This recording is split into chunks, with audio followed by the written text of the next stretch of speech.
So yesterday, the car for the brand new Stock Car All-Star Racing Series, the Superstar Racing Experience, was unveiled. And if you haven't seen my video on it yesterday, you totally should. But there's a point that I want to touch on that I touched on yesterday, and I'd really like to expand on. And that is the fact that the SRX Series almost made a major mistake when in the design process. A mistake that was thankfully avoided thanks to an open-minded Ray Evernham who saw and reacted to fan feedback before it was too late. Now, the SRX Series, if you don't know, was formed quite recently by Ray Evernham, of course, Tony Stewart, former NASCAR Cup Series champion, and former NASCAR COO George Pine.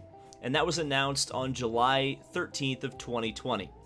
Now, the series concept is a stock car based all-star series similar to the now defunct IROC series, though this series in particular will be taking place exclusively on short ovals, both of the pavement and dirt variety, and utilizing drivers that are mostly retired rather than modern day stars. And because of the unique demands and challenges such a series would present, speculation was rampant on what sort of a car would it take to live up to the challenge of this series.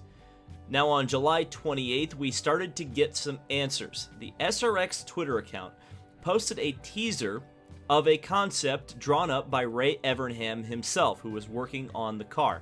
But despite only showing the front bumper of the race car to the public, there was immediate backlash. The point of issue? A splitter. Now, if you're outside of the stock car racing circles, you might not understand what the issue is when we bring up the dreaded word splitter. The infamous splitter was introduced into the NASCAR series with the Car of Tomorrow in 2007 and is one of several aerodynamic components that fans, drivers, and media members alike have pretty much blamed on a disappointing on-track product in recent times. The splitter remains in each NASCAR Cup and Xfinity car to this day, and we're reminded of its presence each time one of them snags the infield grass and turns an otherwise harmless slide into a race-ending destructive crash. The original post was made at 11:28 Eastern Time in the morning, and by 6:24 p.m. of that day, Ray Evernham told the Bird app that the Bird app had won. The splitter was gone. And by the next afternoon, a brand new nose had been designed for the SRX car. And if you ask most stock car fans, disaster was avoided. Ray Evernham finalized the concept, including a huge Superbird-style rear wing, and other people have pointed out in the comments the similarities to GTO cars of the 1990s, like the F40 and the Nissan Z.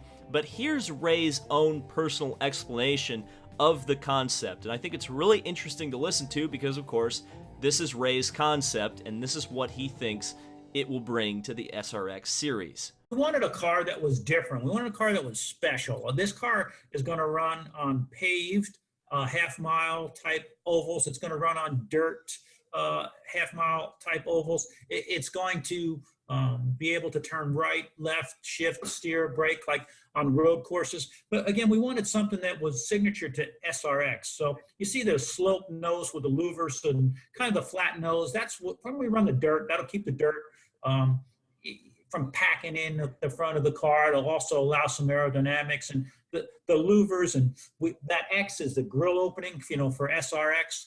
And then as you look down the side of the car, I think it's pretty stylish. The exhaust will be coming out the side rather than underneath. And then the car will be kind of round. We're not going to focus on aerodynamics. The car is going to be dependent on driver skill, how well he turns the steering wheel, steps on the gas, steps on the brake, and does his job. So it'll be a car that will rely on mechanical grip. And the wing on the back is, I've always loved the Dodge Daytonas from the 1969s and 70s, and Superbirds and the Ferrari F40s.